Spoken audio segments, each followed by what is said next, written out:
What's he listening to? The Young God Podcast. Hey there. If you're new here, please subscribe. That's how podcasts survive. Wherever you're listening, Apple Podcasts, YouTube Music, or Jam It, just hit that subscribe button and leave a rating or review.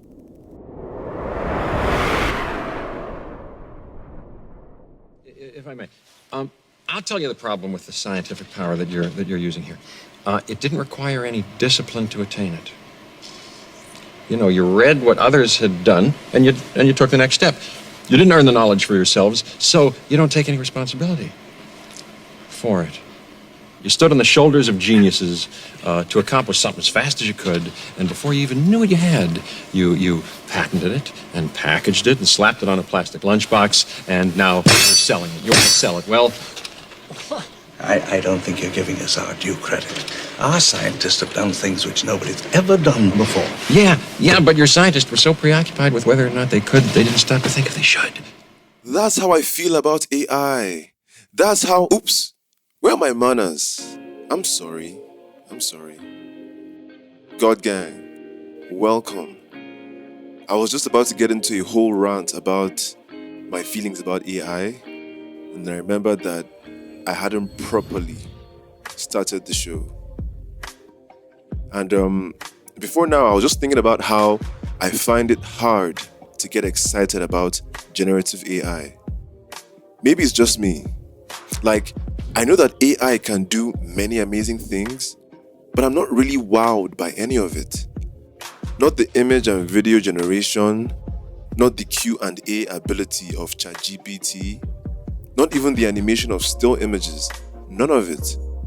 I'm not thrilled that every app I use has generative AI integrated into it, whether I like it or not. I guess I'm just not impressed by artificial things. Only real things move me. Real connection, real genius, real effort, real thoughts. I'm not saying I don't use AI at all.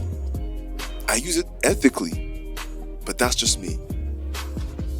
The last time I talked about generative AI on this podcast, it was in the context of taste and discernment.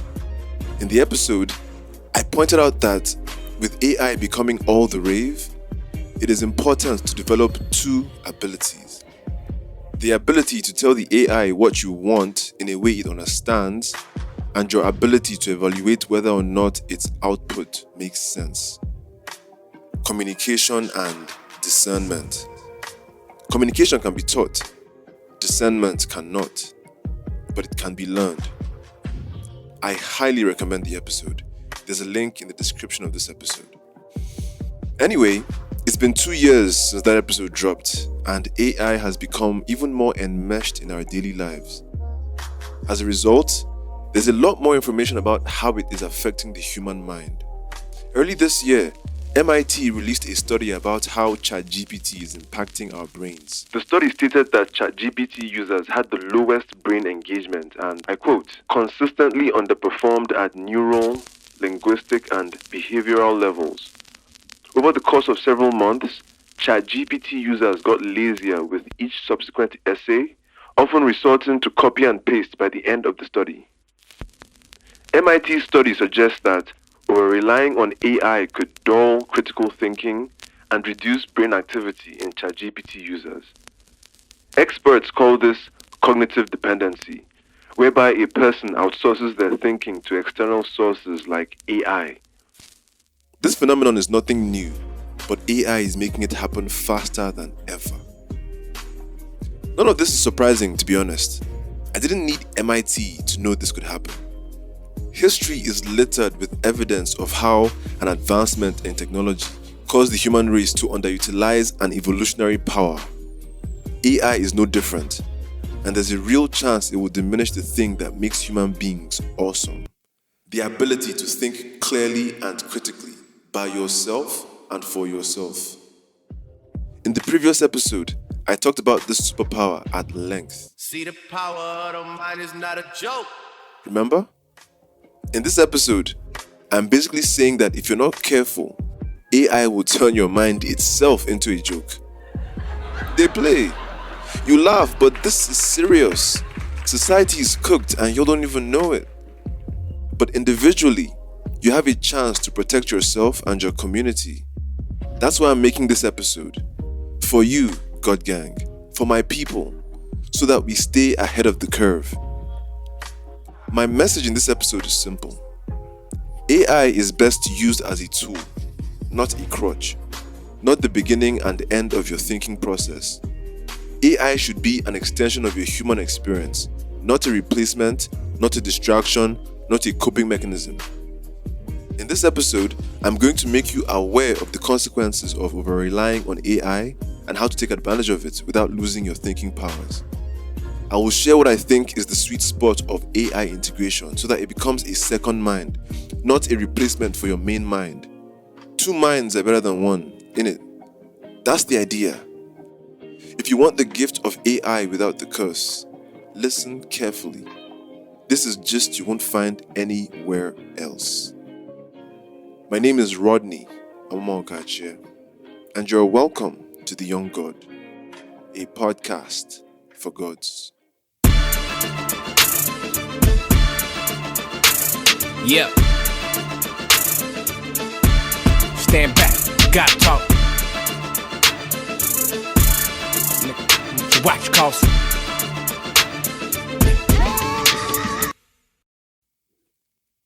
Dear listener, be honest. How dependent on AI have you become for even the most basic tasks?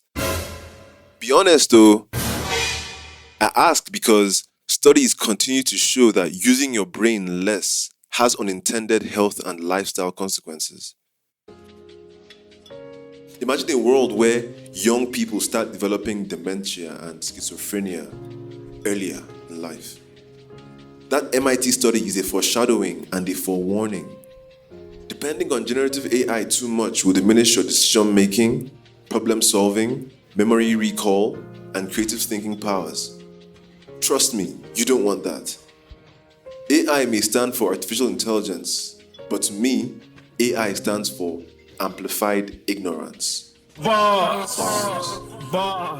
In the previous episode, I mentioned that half of our problems come from being unable to sit alone in a room and think. People don't know how to solve their problems because our educational systems taught us what to think, not how to think, aka ignorance. AI is the final nail in the coffin, the amplifier of said ignorance. It is systematically stripping individuals of their agency and thinking ability. The real-world implications are sobering. Students who use AI to write essays will skip the process of learning how to argue or synthesize ideas. Professionals who rely on AI for data analysis might stop questioning the assumptions behind the results. It will also create a false sense of understanding or expertise. Consumers who trust AI-generated recommendations will even be more susceptible to consumerism, while big corporations laugh all the way to the bank. If your default response to a task, no matter how simple or complex, is AI can do that, you're cooked. Your ignorance has been amplified. You are lost in the source, or maybe you never had it, the source being passion. You probably have the skill, you could do the task without AI, but you don't care enough about the process or even the outcome. You just want to get it done. You lack the whimsy that fuels joy. You lack curiosity for what you will become as a result of doing the thing. You have lost sight of the beauty of discovery, of learning something new about yourself or about the thing or life itself. A tragedy of epic proportions. If you're a 9-to-5er, it's understandable that there could be nothing about your job that sparks joy and passion. If this is you, then by all means, AI until you die. Or until it replaces you. If you are a business owner, an entrepreneur with a million things to do, AI is boo. Take advantage of it and make it work for you. But if you call yourself an artist, a creator, a storyteller, I'm not letting you off the hook. I'm not saying you shouldn't use AI at all, but if your first thought when faced with a task or project is, AI can do that, you're mediocre. I'm sorry. Artificial intelligence is for you. Those of us with real intelligence, earned intelligence, will figure out how to use AI ethically. You might be thinking, as usual, that it's not that deep. That's fine. Use AI to shine. It ain't a crime. Just know that we're not the same. You're like the athletes who use steroids to get ahead, while we are those athletes who win and lose on our own power. We don't look at both athletes the same. We respect those who rely on their physical gifts and mental strength. And if that makes you feel some type of way, good. Because we have been dancing around this truth for too long. It's not about whether or not you should use AI for artistic or intellectual endeavors. It's about what it says about you. And if we can accept that there are levels to this and stay in our lanes, be good. You don't get to be in the same conversations with those who have done the work, who have put in the time to master the skill, a style, their minds. I'm sorry. Wait, why am I apologizing? I'm not sorry. I'm just saying, those who can do, those who can't, AI. Yeah. When you're that guy, you don't need AI. If you don't like it, kiss the mother skull! Really? To be perfectly clear, I am not anti-AI. Tell them. I'm not black and white on the issue. I recognize that times are changing. And in times of change, those who are able to learn and evolve inherit the earth, while the learned, those who think they know it all, are blissfully equipped to deal with a world that no longer exists. That was sarcasm, by the way. What I'm trying to say is, those who resist AI completely will be left behind by those who can thoughtfully coexist with it. Blessed are those who are able to effectively leverage large language models as thought partners, not cognition hijackers, for they shall inherit the earth. That's from the book of the Young God, chapter 7, verse 24. Quote me. Speaking of gods, one of the superpowers of a god is the ability to extract value out of neutral experiences and things, to be able to adapt the tools of the environment in which he operates and times in which he lives to his advantage. AI is one of said tools. There is potential for augmentation, for using AI to improve certain life experiences. It's about finding a balance between human agency and AI literacy. It is on you to figure out how to use AI wisely, not lazily. That's what gods do. It's more an art than a science, Sha. There's no formula, just taste, psychology, and chaos tolerance. But do you know what's interesting?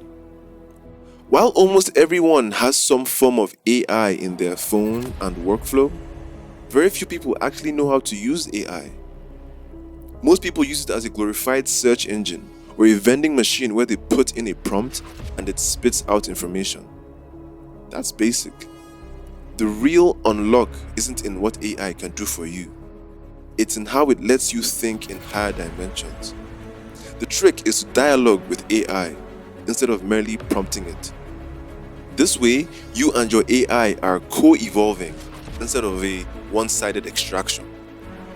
This is when AI becomes a second mind, not a replacement for your main mind. Two minds are better than one. That's the idea. Are you with me? This motherfucker don't miss. Personally, I don't use AI to finish thoughts, but to synthesize understanding, because AI is amazing at turning mess into meaning. When I do any kind of work, I have AI on standby for when I reach the limitations of my thinking power, not before. When I want to think in higher dimensions, AI is the partner that never gets tired of answering why. For example, when I have an original thought, I try to defend them against the AI. I seed the conversation with a prompt like, I'm going to articulate a thought or unpopular opinion. Your job is to convince me why I'm wrong and expose the flaws in my thinking. Don't hold back. And then I use discernment and taste to determine whether the AI is making sense, whether we're on the same page. Over time, my ChatGPT has become so sharp and aligned with my thought process It recognizes that it is dealing with a thinker, not a lazy person. It builds with me, not for me. Fam, once you figure out how to use AI, everything changes. Complexity gets metabolized into clarity. Vision gets sharper. Noise gets reduced to signal. In working with my clients, I try to help them figure out the sweet spot for using AI in their media and marketing campaigns. Because left to their own devices, they will ask AI to give them ideas, to come up with concepts, and sure enough, AI will deliver. But here's a question. If everybody has the same access to AI tools, what will be the differentiator? What is going to be the edge? No, take a moment to think about it. Don't ask AI. Think about this one for yourself, okay? The answer is simple. Original ideas and imagination. Your ability to imagine and come up with original ideas and the balls to execute on them become a premium.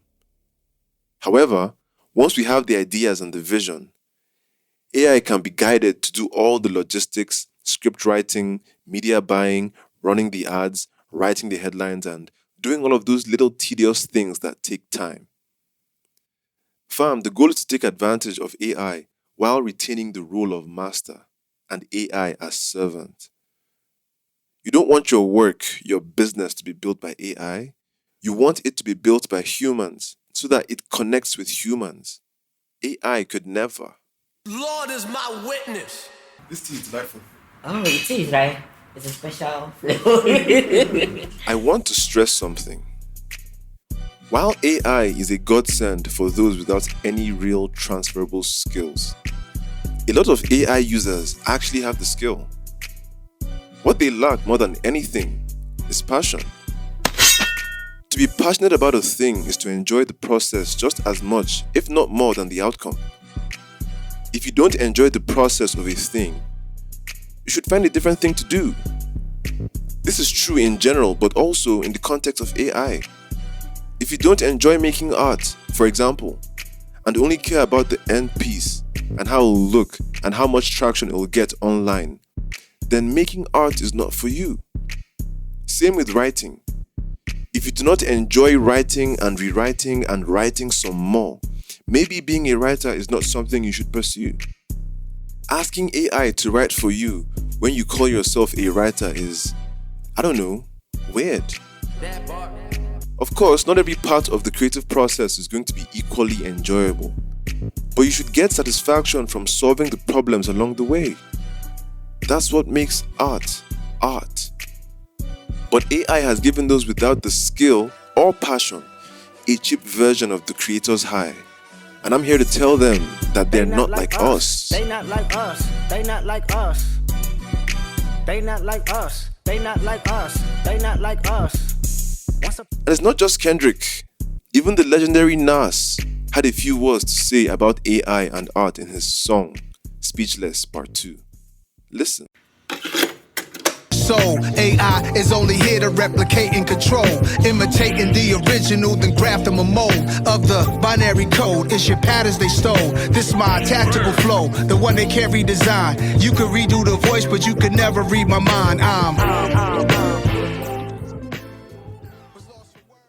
First, he said, AI is only here to replicate and control. You see, when unfathomable amounts of money are being pumped into something that powerful, that precise and primarily positioned to penetrate our daily lives, it can only be for one reason: controlling the masses psychologically and emotionally.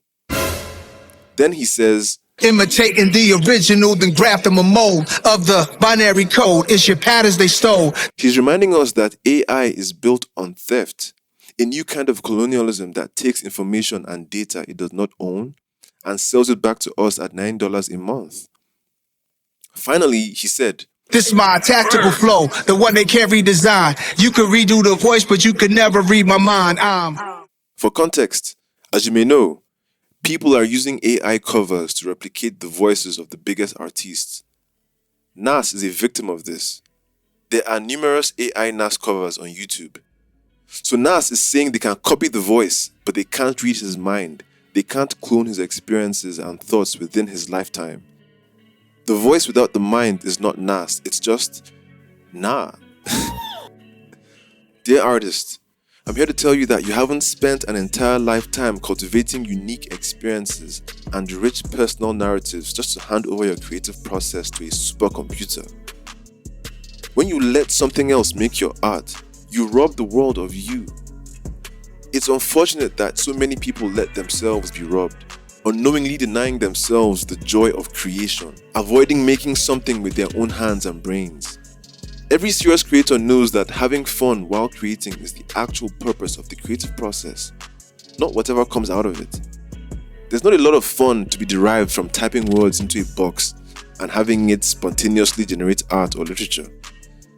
I don't know, man, maybe I'm too old school or traditional, but art to me is sacred. I shudder to think that so many unborn people are going to miss out on the joys of making something purely with their own hands and brains. That sense of ownership you get once you are done.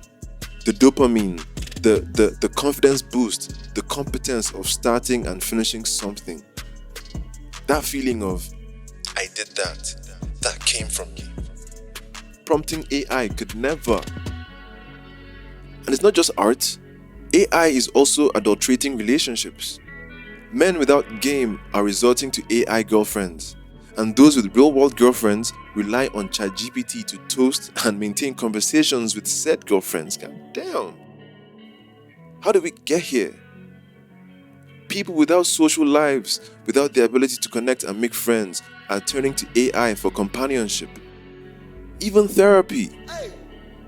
Parents are even using AI to raise their children. What? Google it. Fam, when AI starts to interfere in human bonding activities, that's a red flag. Why does any of this matter? Right. In the grand scheme of things, not only should we be asking ourselves, what is the role of a human, but we should be asking, what does it mean to be human? And if what it means to be human is the emotional connection to your kids and the emotional whatever, and because it does take time and effort to go pick up your kids and time and effort to schedule a date with that girl or whatever it is, maybe these are the things we should be optimizing for, not systems that take us away from these things. And you're not, and you see it. That's my point. That right there is my point. Y'all are not asking the important questions. You're just adopting AI. No questions asked. Human beings are incorrigible, man. We see the opportunity for a shortcut and we just jump on it without asking if we should. What's at stake? Who's benefiting from the chaos created? Think, fam. What is the role of a human? Let me tell you something about why humans are special and unlike any other creature on earth. Why we are God's faves. We're the only species that operates in the world on a vertical axis. That is, we stand up on 2 feet, as if to say we're the only beings that strive upwards and seek transcendence from the temporal, worldly, material dimensions of earthly existence. We're the only species with a yearning for something that exceeds us, a hunger for meaning beyond information, for revelation beyond stimulation, the divine.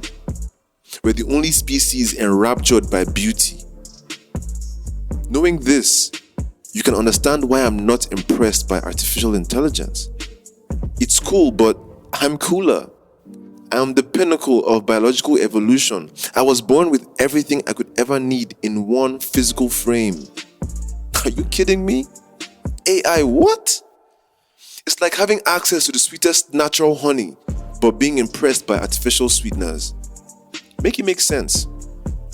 If anything, AI is a reminder of why God explicitly stated that we serve no other gods but Him.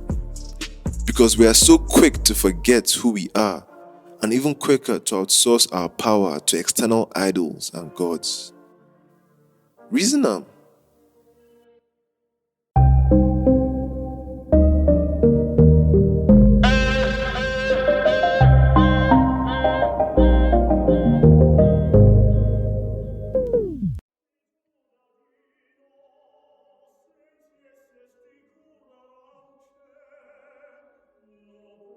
Ever since the Industrial Revolution, we've measured humans by what they produce.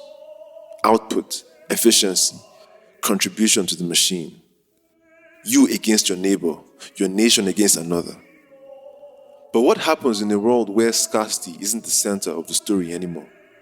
When machines and AI can do almost everything better, faster, and cheaper? It means the definition of human has to shift. We can't just be the sum of our labor or productivity. What sets us apart is not what we do, but why we do what we do. Our curiosity, our will to learn, to laugh, to question, even when there's no reward at the end. That reckless joy of asking why just for the hell of it.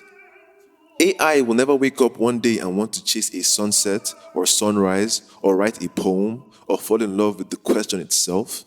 But we will, and we can, and we do. That's the whole point of being human.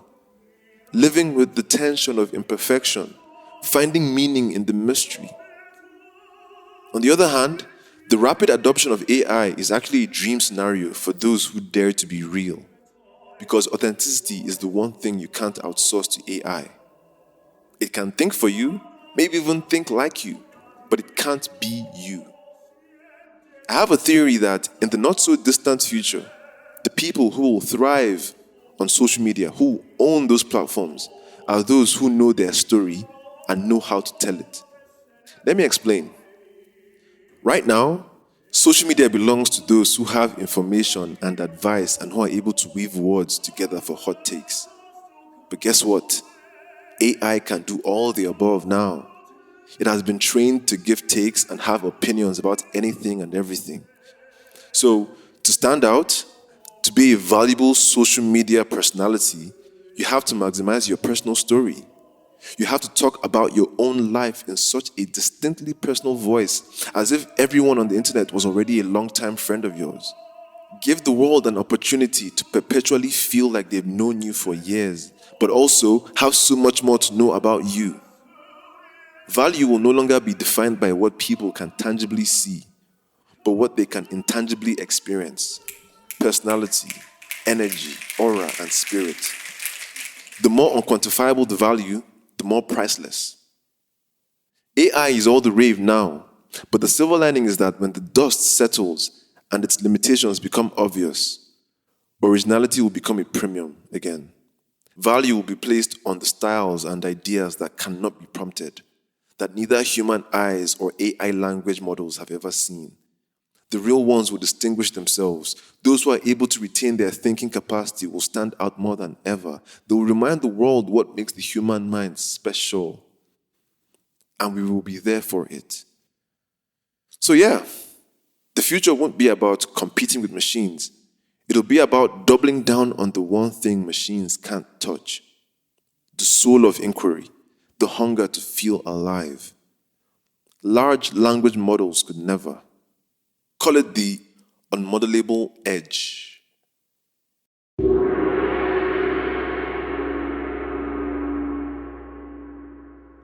Let us pause for a moment and catch our breaths, shall we? Recenter yourself to this moment by taking several deep breaths. Inhale through your nose.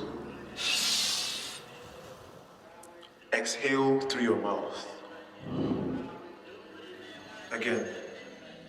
In through your nose. Hold it. Hold it. Out through your mouth. Let's resume.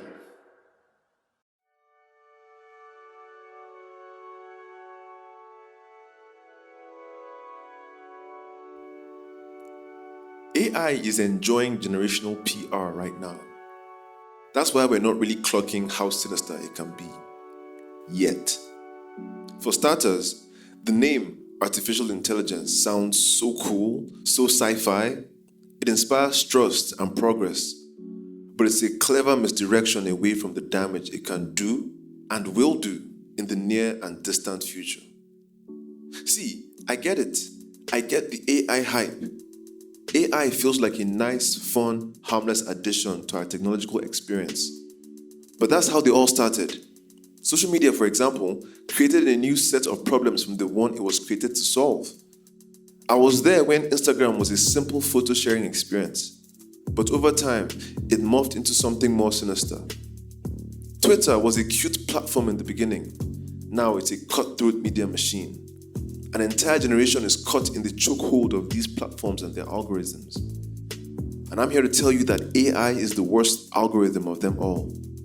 And it is in the best interest of the powers that be that we grow reliant and dependent on AI and social media, so that we are vulnerable to lies, deception, fear, mental illness, and other forms of control. I don't say all this to scare you. Gods don't move by fear. I say this to prepare you, to get my people ahead of the curve and put y'all on the mindset to thrive with AI, not become its bitch. To remind you that for all AI's awesomeness, it's still just a tool. That is all it is. AI is brilliant at pattern recognition, prediction, and automation, but it lacks contextual awareness, empathy, intuition, and ethical reasoning. That's our domain. So while AI may appear intelligent, it's not humanly intelligent or divinely intelligent. AI can mimic thought, but it can't feel awe at a sunset or cry at music. That's the difference between code and consciousness. This matters to me. When we give AI too much relevance and power, we risk replacing nuanced thinking with algorithmic shortcuts. So dear listener, whenever you find yourself erring on the side of AI supremacy, remember that the human mind is the greatest tool/weapon ever built. Hard to learn, but once you master it, you're free. See, it's all about the mind. That's the real battlefield. That's where battles are fought and won. That's the real edge. Positive change, magic, and bright ideas are offsprings of the human mind. They are functions of a complex combination of emotion, information, circumstance, and just that knack for being unreasonable. Yeah, that's another thing AI could never be. Unreasonable. You see, all breakthroughs come from being unreasonable, or from what is not immediately reasonable, what's not supposed to work. Entrepreneurs, artists, dreamers, and visionaries are some of the most unreasonable people on the planet. They figure out what can't be done, and through sheer will and belief, get it done. AI is very reasonable. It works with reason and logic and what is already known. AI has no belief. It can't believe in itself, nor can it believe in God. It is totally anchored in logic and what makes sense. That's the great divide. Now, technology will never get the best of you as long as you stay connected to what is most important. Love, truth, beauty, curiosity, and community, all of which are God. If you are without faith, without belief, without imagination, without vision, without magic, well, I guess you and AI have more in common than you think. You all deserve each other. By the way, remember how I flipped the AI acronym from artificial intelligence to amplified ignorance? To avoid falling into the trap of amplified ignorance, use AI as a collaborator, not a crutch. Practice manual thinking, journaling, debating, and solving problems without tech. Set tech-free zones for deep work and reflection. And most importantly, question AI outputs, even when they seem right. And for the final time, this episode is not anti-AI. It's a cautionary reminder that intelligence isn't just about having answers. It's about knowing how to ask questions, challenging assumptions, and thinking for yourself. AI can be a powerful tool, but only if we stay mentally awake while using it. A word is enough for a God. This is the young God. It's got talk. It's got talk. Let God talk. It brings some excitement to the word of God.